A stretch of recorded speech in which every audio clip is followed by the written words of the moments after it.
the recording. And welcome everybody. My name is Chris Price, the Academic Programs Manager at the SUNY Center for Professional Development, joining you from Rochester currently.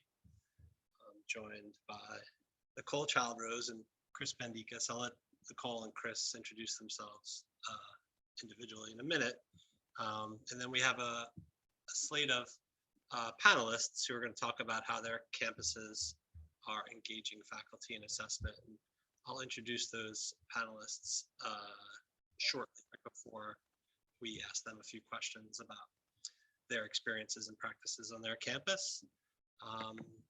So I'm just going to go to the next slide. So here's our agenda for the afternoon. Welcome. And again, Nicole's going to say a few words about the SUNY Council on Assessment, who are sponsoring, co-sponsoring with the Center for Professional Development, where I work, this webinar today. And then Chris Bendikas will give us a sort of framework for leading assessment initiatives that we can use to jump right into talking with our panelists today. And like I said, I'll introduce the panelists after Chris's piece. So right now, I guess I'll pass the mic to Nicole, and she can introduce herself and talk a little bit about the scope. Thank you, Chris. So I am Nicole Childrose. I co-chair the SUNY Council on Assessment, and I just wanted to share what our charge is. So we're a really dedicated working group who really is out there doing a lot of things, particularly to engage faculty in other areas of the college. And we've been around for a while, so since 2011. So I think it's really interesting. I'm a faculty member at Columbia Green Community College myself, just to see over the decade how things have changed. And of course, during the pandemic, I mean, this is surely a timely topic. So on the next slide, I just have an overview of what we're currently working on in the council. So one of the exciting opportunities, and many of the folks that you'll hear from today have actually been part of an assessment leadership course that we regularly offer, and I would just highly recommend. It's always meaningful discussion comes from that course, and to just see the great work that's being done. So that's in our collaboration with the Center for Professional Development. We are really dedicated to all kinds of professional development, not only for faculty, but also for service areas, assessment professionals. We provide on our website and in other areas as well on the SUNY assessment and planning page, some just-in-time resources, some rubrics, if you get a chance to check those out. And we also can come to you and do some custom workshops. And I see Chris is putting a link about the leadership course, so I really appreciate that. Yeah, I'll do that once I stop sharing my slides. The multitasking. Thank you. On the next slide, we really do encourage everyone to be involved. So if you want to just share your resources or your expertise, we do have a presence on Workplace, so encourage you to join the assessment community of practice there. Also reach out to us. I'll share my email in a bit, and I can post that in the chat as well. You know, think about it. If you'd like to do a certificate program, we offer a couple tracks, and we just really invite you to work with us in some capacity. And on the next slide, a few things on the horizon that I'm excited about are Annie's 9th annual conference. So we have a link there, and I hope to see you there. I'll be at some of the sessions. And we also have scheduled for late spring, more of a technical event for assessment systems. Those of you, working directly with compiling data and trying to engage everyone on your campus, this may be of interest to you. And we also like to hear what systems you are using. So again, I'll try to put some information on the chat to direct you to reach out to us. And I think on the next slide, I have some contact information. So myself and Carol Van Zyl Tampson from University of Buffalo and Kristen Muller are 3 contacts, 3 council members. And we also do have a website that you could check out. So I'm sure these slides will be available at the end of the presentation. And, the only last thing I want to say is that I think, with this topic, any data when we collect and when we're really intentional about how we use it can truly positively, we know this, impact faculty's own teaching, their programming, and student success. So I'm really eager to hear the conversation and discussion today. That's all I have, Chris. Thanks, Nicole. So I think we're gonna, for the moment, no one's put anything in the chat yet, but if you have questions as we go along, please feel free to put them in the chat and I will bring them up as necessary, I think. But before we do that, you probably don't have any questions yet, but if you do, you can put them in the chat now. And like I said, I'll be putting all the links in the chat as well. But now I'm gonna turn it over to Chris and let her introduce herself and talk about the next slide. Okay. Hi, everyone. It's Chris Bendikis, and I know some of you, I'm sure, and some of you may remember me from SUNY System Administration. I want to thank Chris and Nicole for inviting me to join you. It's great to be here, and SCOA, I was part of it for a while, and I think it's a terrific group for exchanging ideas, for generating ideas, for support, and hopefully I can contribute to the discussion this afternoon. I spent 8 years working directly in assessment in New York and in Massachusetts, and one of the things I learned pretty quickly was that there's no golden key, no magic powder. It's it's hard work, but it's necessary, and it can be very gratifying, and it's certainly important work. And so I also echo what Nicole said, in that I look forward to hearing from the panel about what you're doing, and especially how you've been doing what needs to be done. And I know you've been working through all given circumstances of this past year and the added challenges of doing so much virtually. So I really look forward to that. So Chris, I'll just launch right into my presentation then. I see you've got the slide Great. up. Thank you. So I was asked to talk about ways to frame the many strategies that you're using in leading assessment initiatives on your campus. And everyone is so busy, and this has been such a crazy year that I wonder if you've had time to even sit back once in a while and reflect on what you're doing and how you're doing what you're doing. Regardless of what is happening around you, I do encourage you to take that time regularly to reflect. And when you're able to do that, you may find what I'm sharing with you to be helpful in creating even more intentionality and selection in terms of the strategies that you are using to advance assessment goals on your campus. Nicole and I have taught a course in assessment leadership 3 times now for the Center for Professional Development. And we use a text called Reframing Academic Leadership by Bowman and Gallows. It's an offshoot of a book and ideas that were first presented in the 1990s by Bowman and Deal called Reframing Organizations.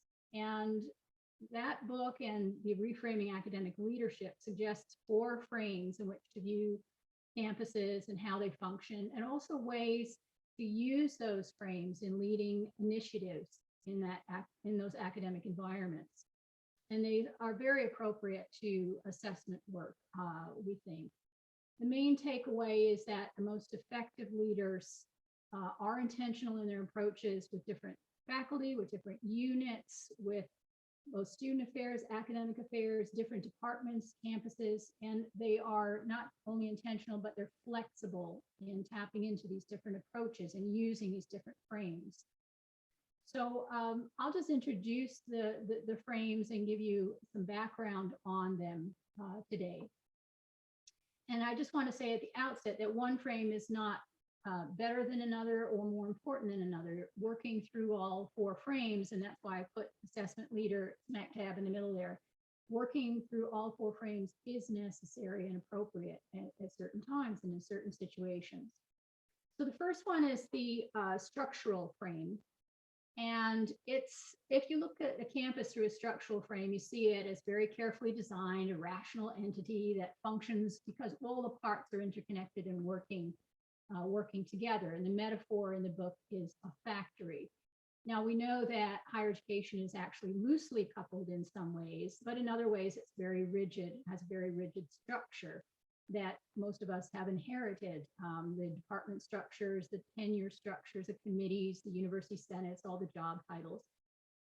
If you like to work in a structural frame, and I do, you embrace those given structures of an organization, you carefully design your assessment goals and processes, and you like to see how everything fits together.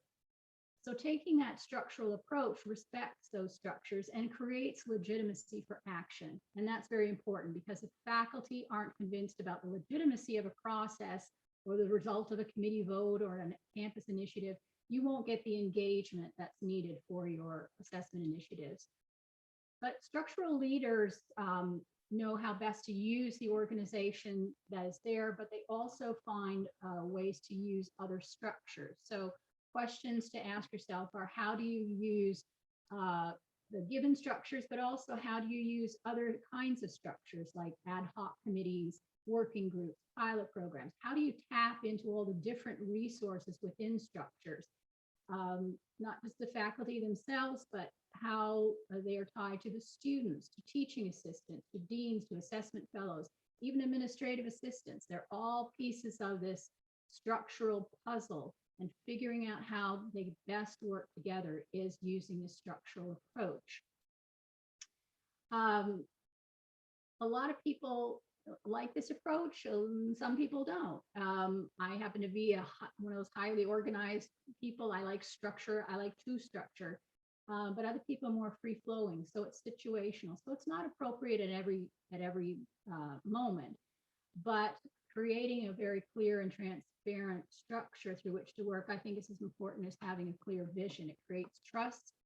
And faculty may not always agree with everything you want them to do with your structure in a sense, but clear structure will at least convey that you know what you're doing and there is a means to an end.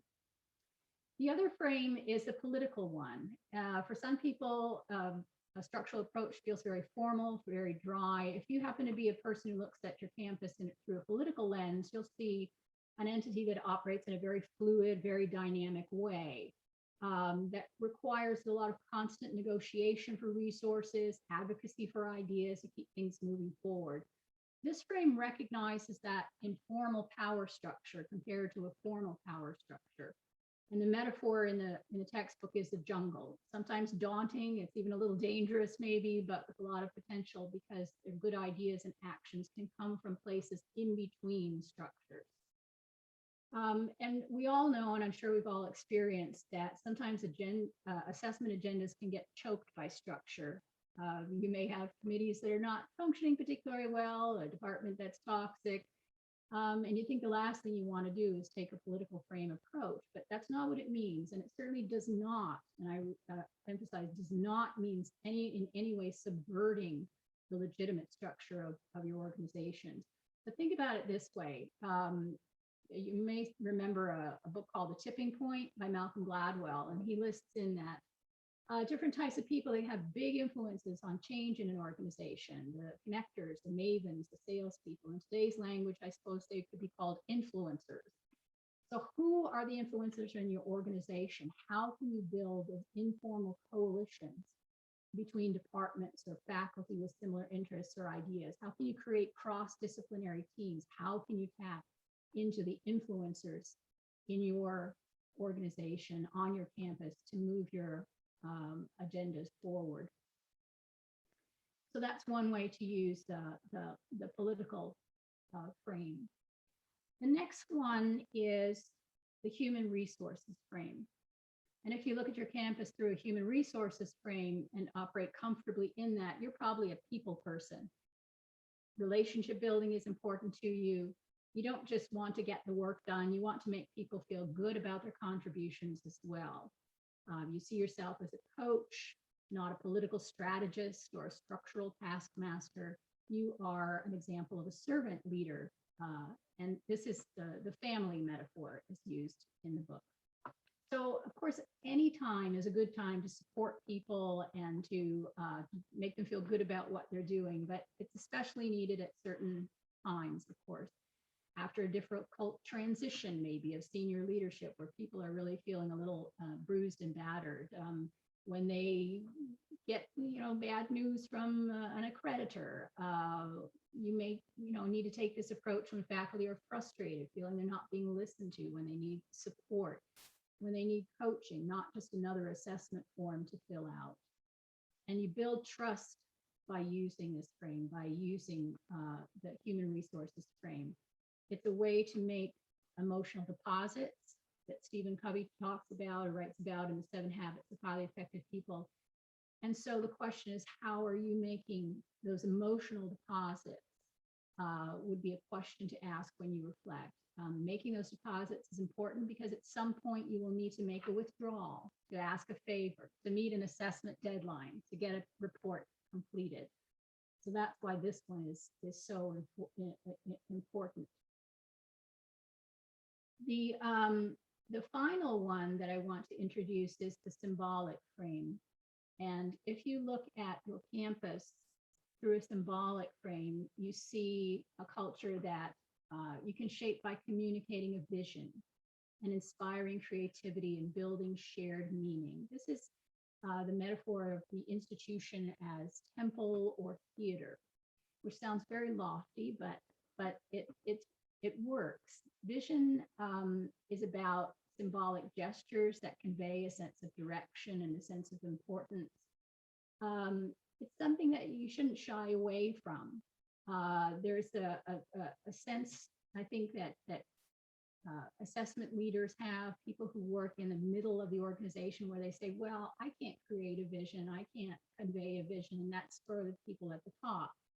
If you read a book called The 360-Degree Leader by John Maxwell, he puts that to rest. He calls it a myth. Anyone can communicate a vision, and you should, if your vision supports the vision of the campus as a whole, or those larger goals, not just for assessment or for the campus as a whole. So the question in this frame, and that you ask yourself as you reflect on your strategies in advancing your assessment initiatives, would be, what is your vision for assessment on your campus? What is your vision statement? Write it down and ask yourself, how are you communicating it? Put it on all your communications, say it at every meeting, say it until you hear a faculty member say it to another faculty member when they didn't know you were listening.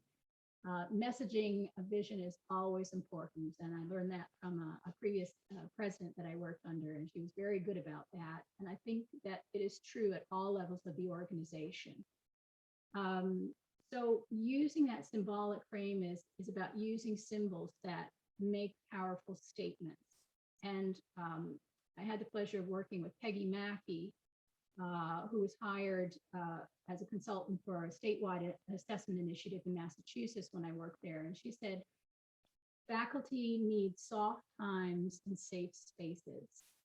And a Center for Excellence in Teaching and Learning is that kind of a space, of course. It's a practical space, but it's also a symbolic space that demonstrates the importance of campus places on teaching and learning, and assessment is part of that, of course.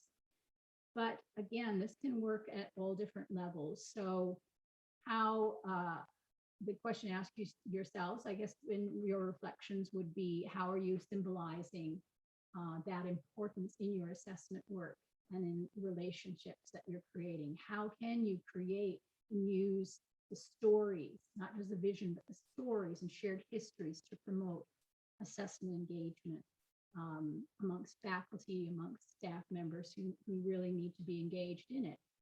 For instance, is there an end of year assessment event on your campus? Well, an assessment day is I know part of some of your campuses routine and rituals.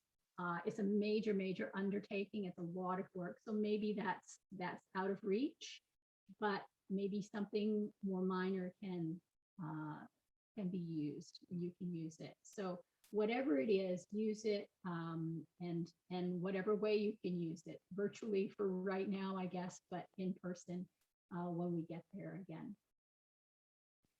So that was a very brief and very quick overview of those frames. And I would suggest that if you listed all the strategies that you're using, could you identify which frames you would plug those into? How are you using those 4 frames?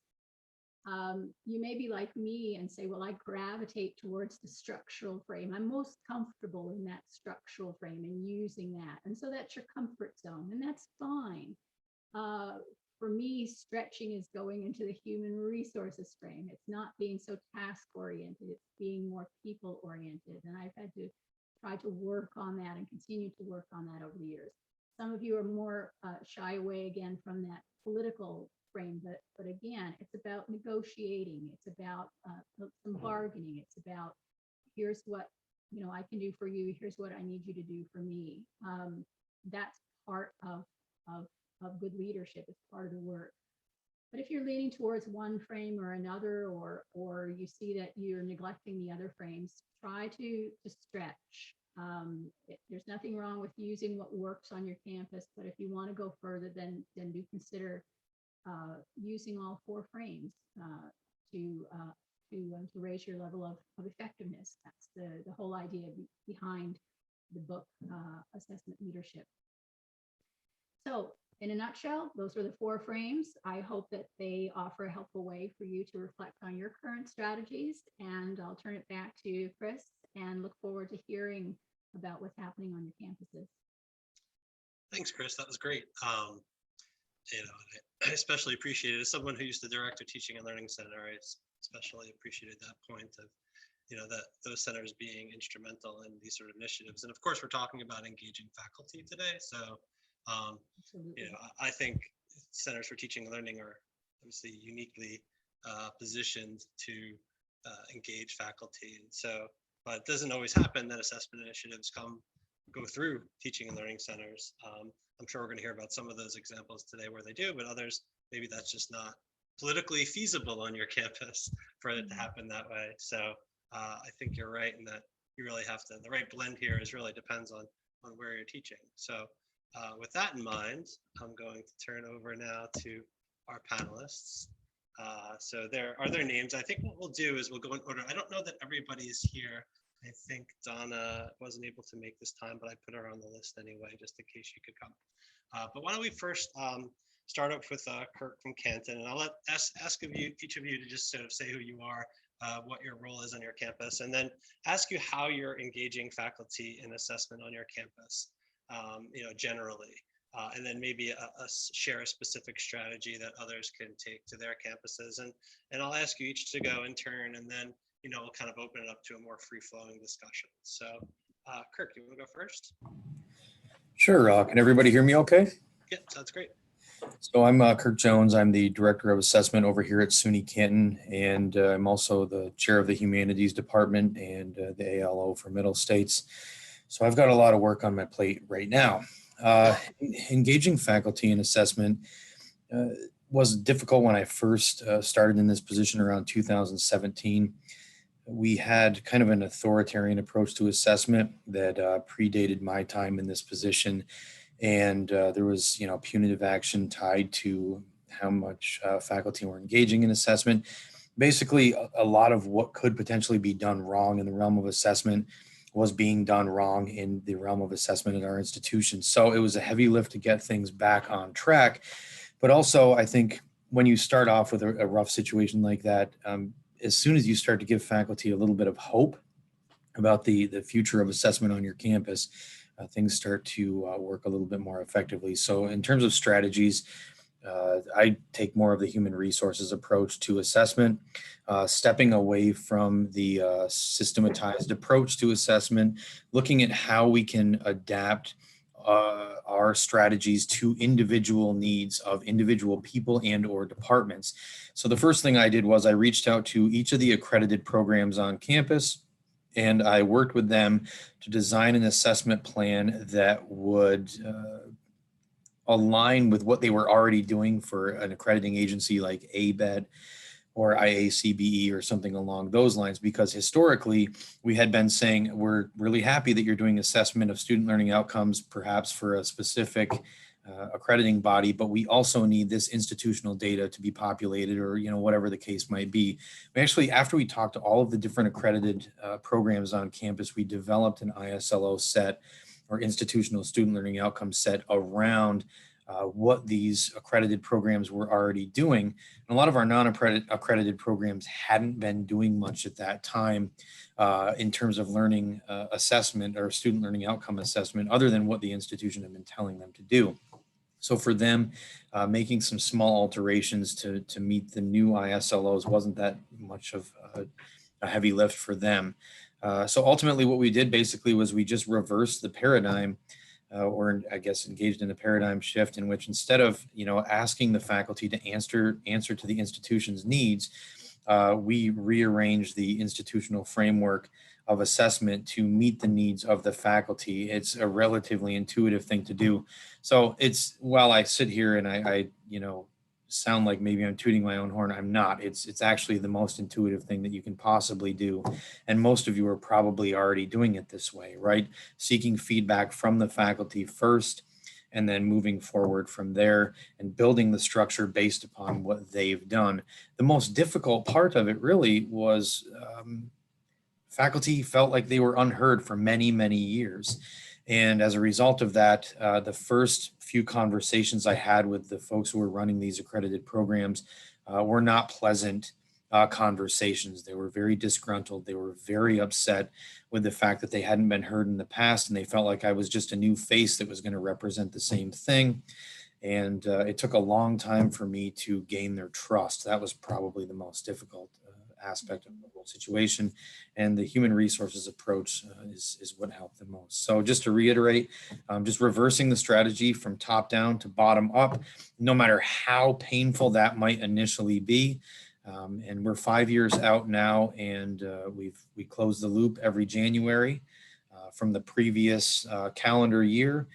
And buy-in is pretty good right now, because we moved away from a compliance-based system with, you know, punitive mechanisms to a system that trusts faculty and puts faculty autonomy first, while still keeping our data points as aligned as possible, right?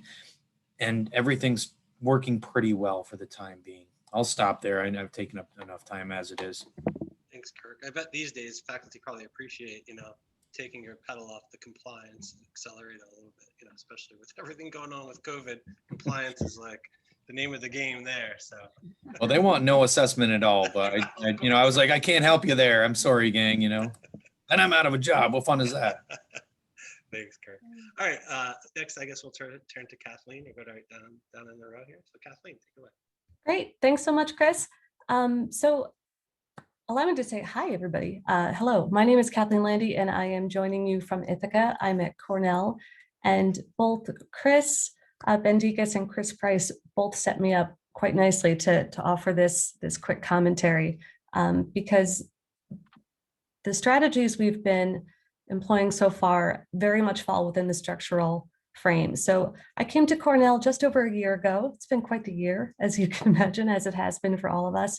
But I came to Cornell to take on a new position, and that was of an assessment-focused faculty development provider within our Center for Teaching Innovation. So it was a new faculty development position to help faculty and support faculty throughout their assessment efforts.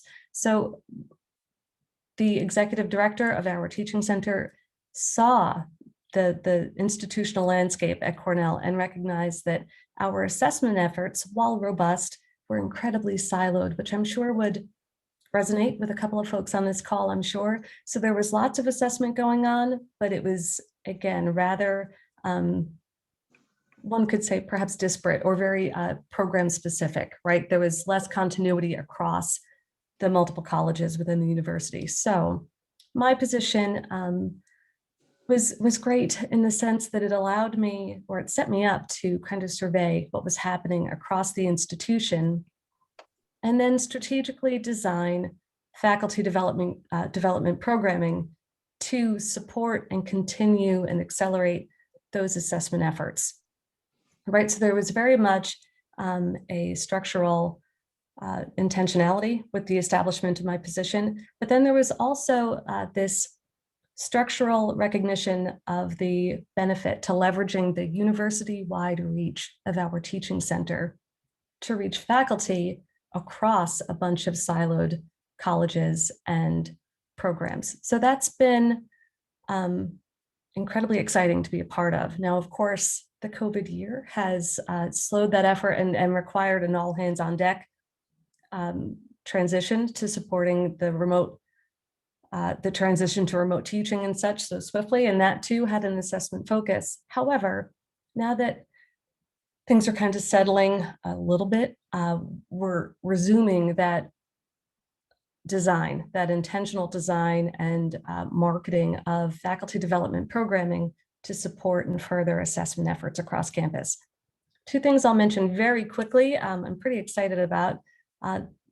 These two programs are in direct response to what we've observed with regard to what faculty want and what they are desiring. So two programs that we are developing and starting to pilot are these. The first is a program review faculty development experience. It's kind of a series of workshops and consultations to guide those programs through a program review process that don't have an external review process or accreditation process already in place, right? So as I'm sure is the case at many of our institutions, it's those programs without external accreditation that are more vulnerable and might need a bit more support when it comes to coordinating and structuring their review process. The second is something about which I'm really excited as well, and that is a curriculum mapping experience with a specific lens of diversity, equity, and inclusion, right? There's been such a swell and appropriate and beautiful swell of sentiment to do something and to be more proactive and to be more substantive in our responses to those calls for equitable practice in both instruction and assessment.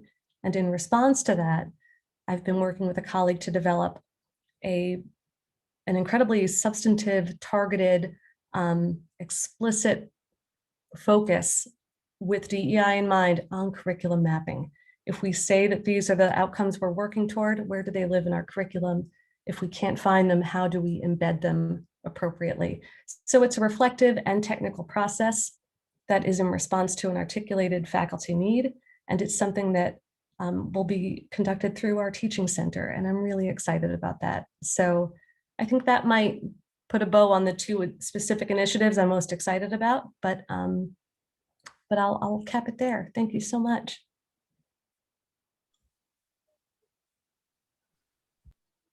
All right, move the slide rather than unmuted myself. So I'm going to turn it over to Cheryl now. I know there's some, keep the questions coming in the chat, and once we get through all the panelists, we'll start with the questions, with your questions. So I will make sure that I get to them and turn it over to Cheryl.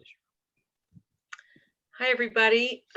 Thank you for inviting me to be part of this panel. I'm from SUNY Delhi, although I don't live in the Delhi area. I'm the Assistant Dean of the online nursing programs, the bachelor's program and the master's program.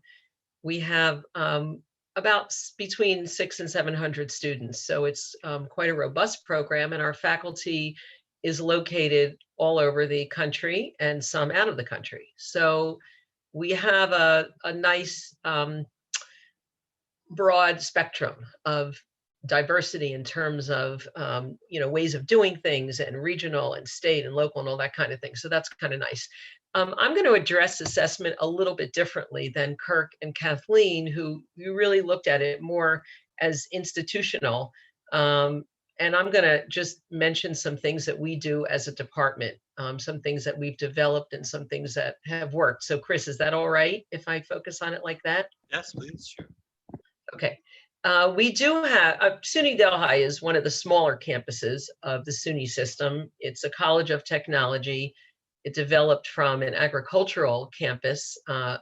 And so we have about between 3,000 and 3,500 students, and there's 5 different schools. The School of Nursing is the largest school, and we kind of were almost like an outlier in terms of assessment historically, because we are driven by accreditation, not as much from Middle States, but of the nursing accrediting agencies. I mean, we respect and do everything that Middle States wants us to do, but we are we are so bound by the nursing accreditation that even if we try to get out of the structural framework and go more symbolic, we can't. We have to stick to a specific structure.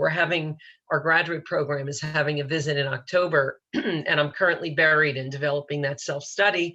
And it's very specific what they want from us. So we are data-driven, and we've developed systems that enable us to produce results that enable us to make decisions, but also, to be quite frank, to produce what is wanted by the accreditors so that we can keep our accreditation up and stay registered and do all the things that one has to do in order to function as a school of nursing. Excuse me. I became the program director for assessment about 5 years ago. And in retrospect, I realized that myself and my co-director, I was the graduate program director and my co-director was of the undergraduate, we knew nothing. We really did not realize what we were doing. And we kind of took, baby steps, and looking back, it really is a developmental process. And it has been so for us. Currently, the way that we do things is as follows. We have in our faculty meetings, we have faculty meeting every 2 weeks.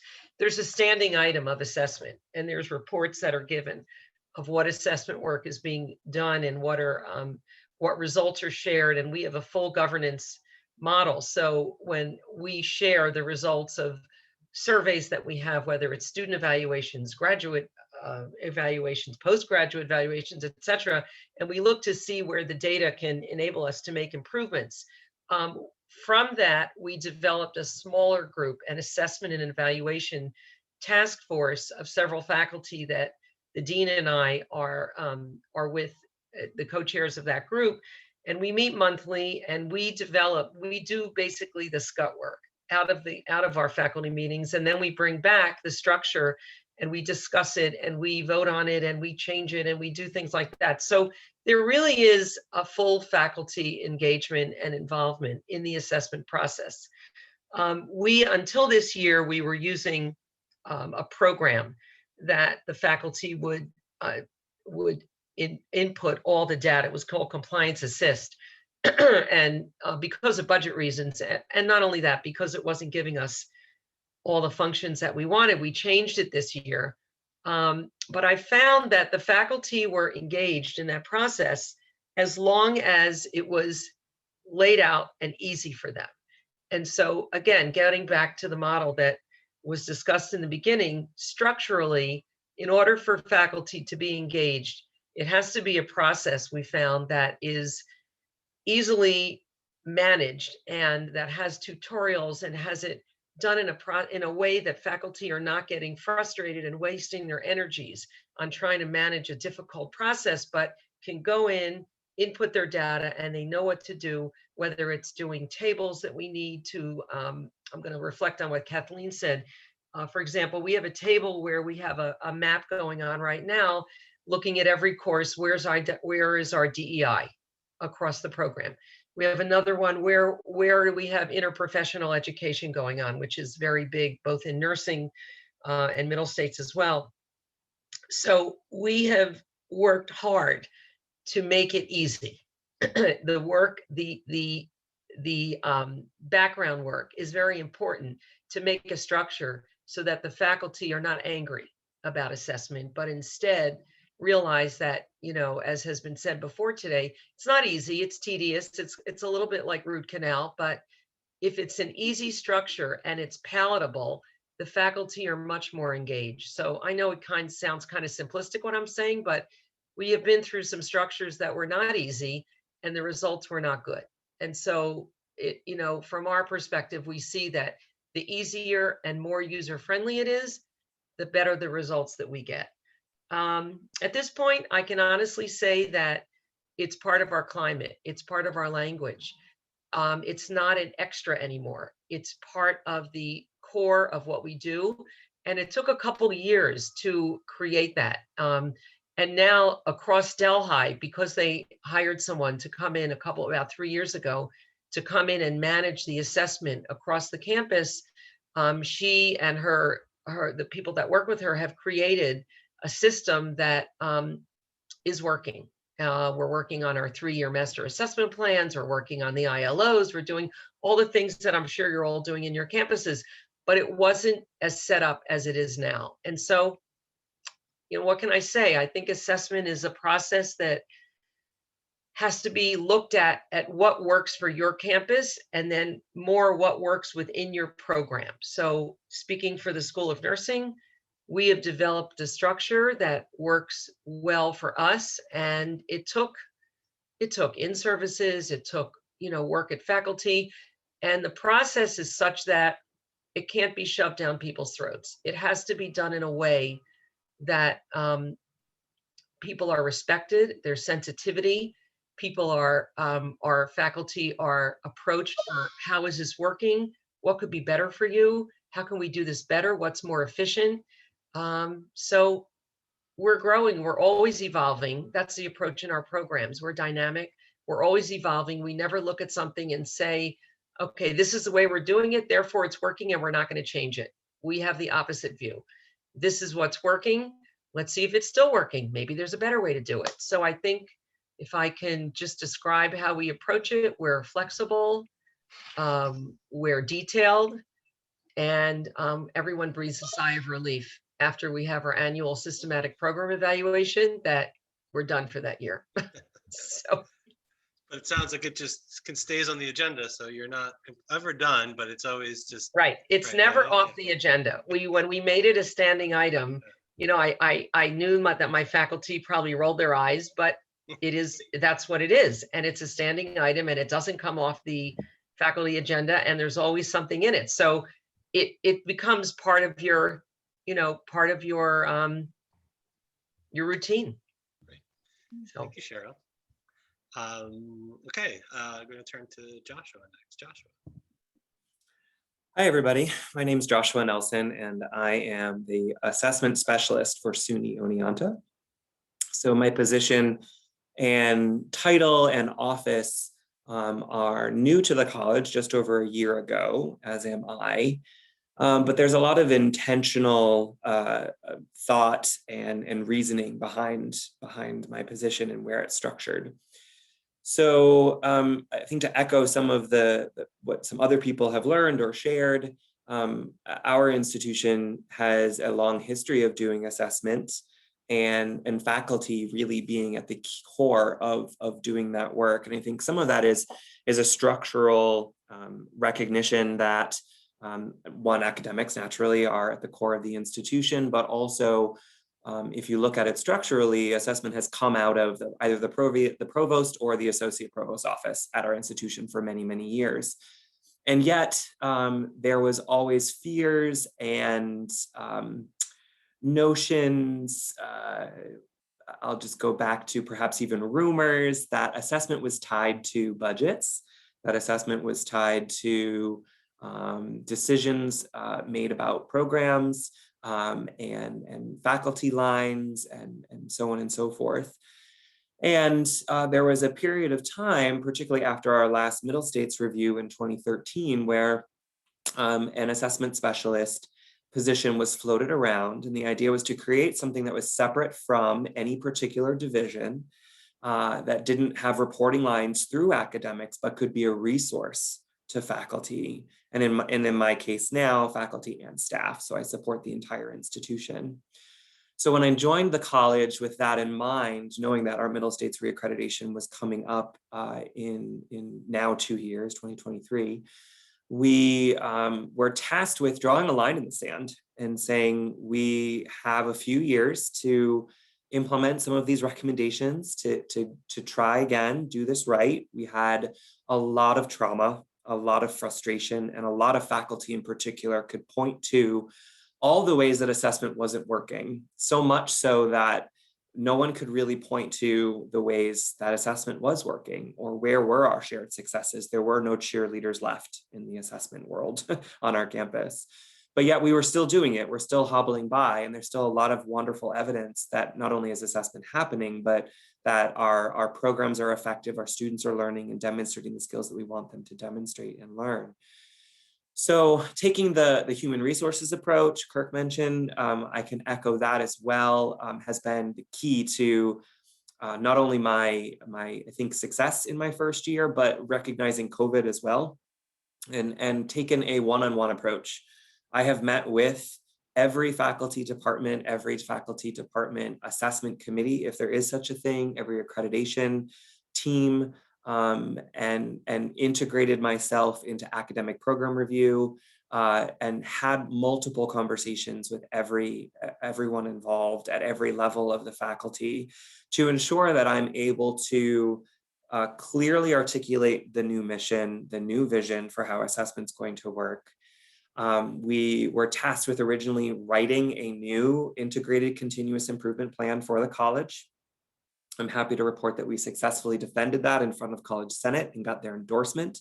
That was not necessary, but something that we felt was crucially important to make sure that faculty were still at the core of the work that we were doing.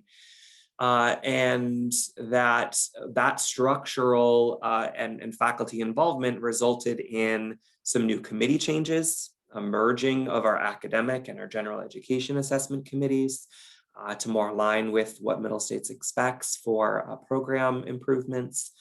And those one-on-one meetings are a recognition that takes a lot of time.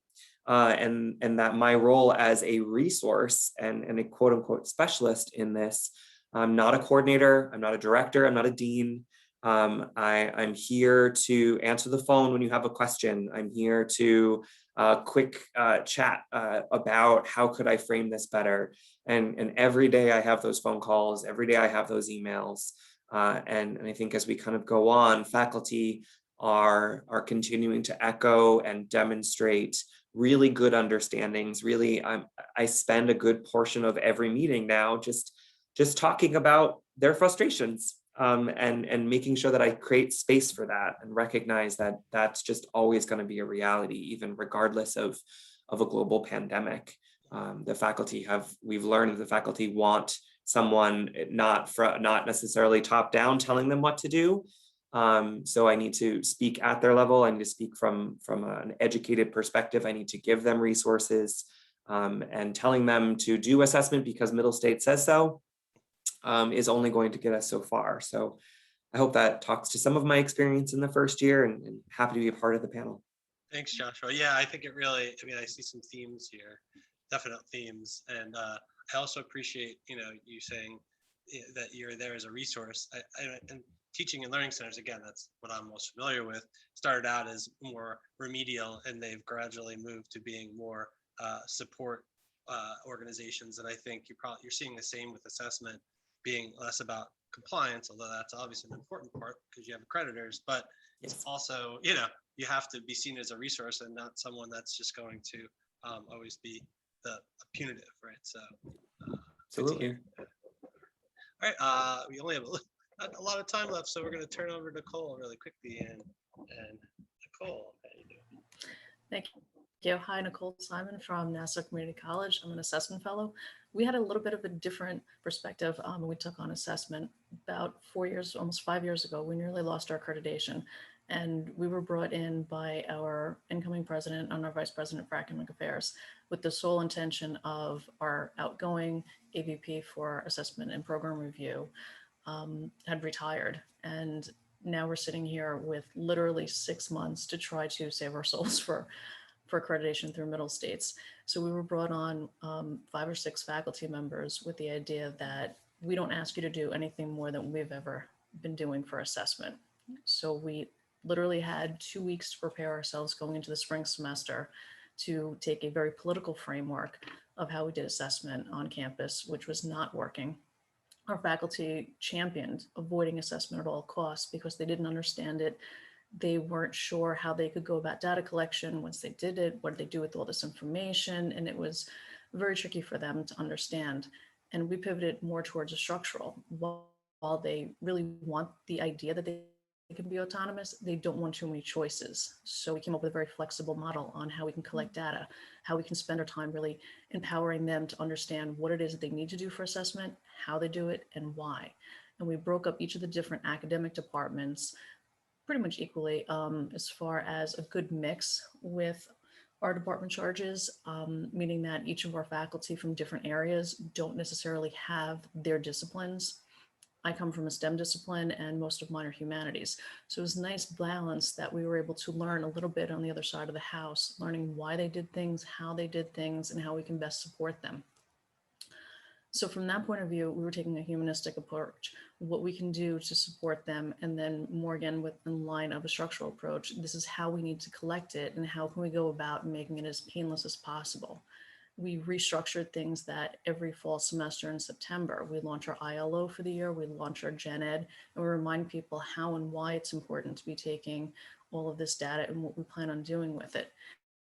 In the spring, we just actually had it last Friday, we have our faculty assessment orientation so that people are aware of, now that you've taken this information, what do you do with it? How do you go about taking the rest of the semester to learn it, to take that data and really implement, what are our plans for next year? What it is that we need to do for our program review? What is it that we need to do for our closing the loop? And then in May, we sit down and actually show them, now that you've collected everything in a very systematic, easier approach. We've had a very tricky system that we used in the past. We've been using TaskStream, but how we can collect that data and really close the loop and start importing that data into our AMS system. How we can take a look at what you've done over the year and over each semester on how we can improve it. Now that you've gone through a program review, what can we take that information, start coming up with SMART goals so that we can have an action plan going forward to address those needs. And then again, closing the loop by bringing it back in the fall. Now that you've created the assessment plan, what are you doing with it? So by having this approach, we take that 4-frame model where we're championing their efforts, we're supporting them. So we're giving them their resources, we're providing professional development, we're creating different worksheets and webinars and videos and workshops for them. But also we took away that punitive. We're not asking to do anything that we haven't already done and that we're continuing to do it. I mean, I still have my assessment. It's not like I get off the hook with it. Again, taking that same approach with the student services where we broke it up by department as well, and then to bring it up to the institutional level to make it a little bit easier. But we kind of rely a little bit more on our administrators to do the punitive portion, where there's always in the back of everyone's mind that, okay, so if I don't do assessment, what happens? But we could fail our standards again and go back to the model that we had. But if you think that we're going to be spending hours and hours in a 6-month period to try to get our accreditation back, it's not going to happen. We don't have that luxury a second time around. So we don't have to have that punitive idea that if you don't do assessment, that nothing's really going to happen. We know it's going to happen. Nobody wants to go back to where we were. We just want to keep building on this great model that we've started to have over the past couple of years. And I think that really helps set the tone for faculty. Thanks, Nicole. Your example is going to date me a bit, but it makes me think of that ad for the hair club for men. I'm not just the president, I'm also a client. Sort of like you all were sort of like, we're doing it too, we're doing it along with you, and the men's being the bad guys, and then that's what they get paid for, right? To bring down the hammer. So that's great. I love that approach that you've done at NASA. So thank you so much. All right, and last but not least, we have Jason's here, right? Donna, I don't believe Donna was here. I didn't see her on the list, so we're going to turn it over to Good afternoon, Jason. everyone. Hopefully everyone can hear me okay. Yeah, here you're fine. Jason Ziebach from SUNY Morrisville. I'm Associate Provost. I oversee planning and assessment in some other areas, but I'm talking just on the assessment side. I think a lot of the themes that have already been said, I'll just say a few things that, my philosophy is building a local community of experts through layered professional development. So I think I'll go back to last fall when Nicole and Carol presented to SUNY Morrisville. I took that recorded sessions and used it in the spring to continue professional developments for non-instructional and instructional areas, along with individual feedback with those areas on their own continuous improvement. Committee feedback. I have a SUNY Morrisville Assessment Council that's made up of non-instructional and instructional, both sides, and they provide feedback to assessment plans. So keep them the second and fourth Tuesdays we meet, and we provide areas feedback. So feedback loops are important. And then also really just the last thing I'll say is just the connections to On the academic side, the academic program review, how does the annual process allow for time to reflect, make changes? And now we're really working toward creating a self-study process on a rotation for the non-instructional. So there's some models out there where, even the business office every 3 or 5 years can do a report out about what's been done and changes that have been done to their supervisors and so forth, so they can share some of this continuous improvement and really come together and celebrate those changes. So I'll leave it at that, Chris, because a lot of those themes are very consistent with feedback loops and professional development, how they really fit the culture and really, that's how the institution takes ownership. Yeah, thanks, Jason. Yeah, and again, I think you're not going to get an argument from me that professional development is important. I'm glad you mentioned, workshops. I know that Nicole and others have gone out to campuses and done that, and I know that's been a really effective tool for campuses to kickstart their assessment initiatives. And so, if that's something you're interested, let me know. But if you just have questions and whether or not that would be a good way to go, you could definitely kick them my way, and I could pass them over to Nicole and others at SCOA or the panelists. But we still have a few minutes left. I know there was a question earlier about assessment related to the library, and there were some answers in the chat to that. But there was somebody had asked earlier about, practical examples of what you're assessing. I think we all sort of assume that, we know what we're all talking about, but would anybody like to talk specifically about the actual items that you are assessing through these initiatives with faculty? What is being measured?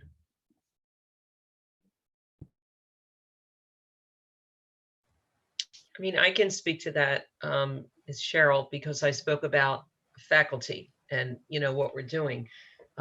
Basically, we look at, we do curriculum mapping, we've done concept mapping, we've done to make sure there wasn't redundancy. Then we look and see, are the concepts threaded? We assess if the students are meeting the student learning outcomes.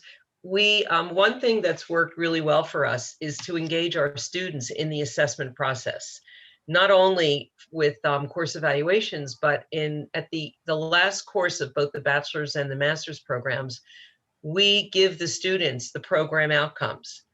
And then we ask them to reflect back and identify a course and an assignment and how they feel that they met the program outcome, or if they feel that they didn't meet it and how could they have met it in a different way. They don't like the assignment. The accreditors love it. The students don't like it because it's hard also because they lose their assignments, and we have a reminder posted in each course, save your work. But, inevitably, a lot of times we get questions, to find it. But that has really been very interesting for us to have the student perspective. And I think a lot of times we just rely on student evals and kind of the end of program evaluations, but really students have a lot to say off of those evaluations. Sometimes their feedback comes in emails. Sometimes it comes in communications with faculty, reflecting the feedback that they got on assignments. And it's another source of assessment data that I think is frequently overlooked. So I don't know if that helps, but.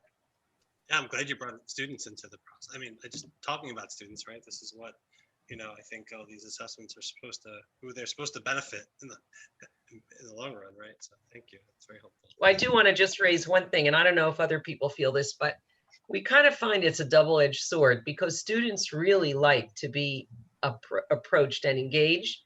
But then when we send out a survey to get their opinions about things, we have a low response rate. So we're not exactly sure, and I don't know if anyone has suggestions for this.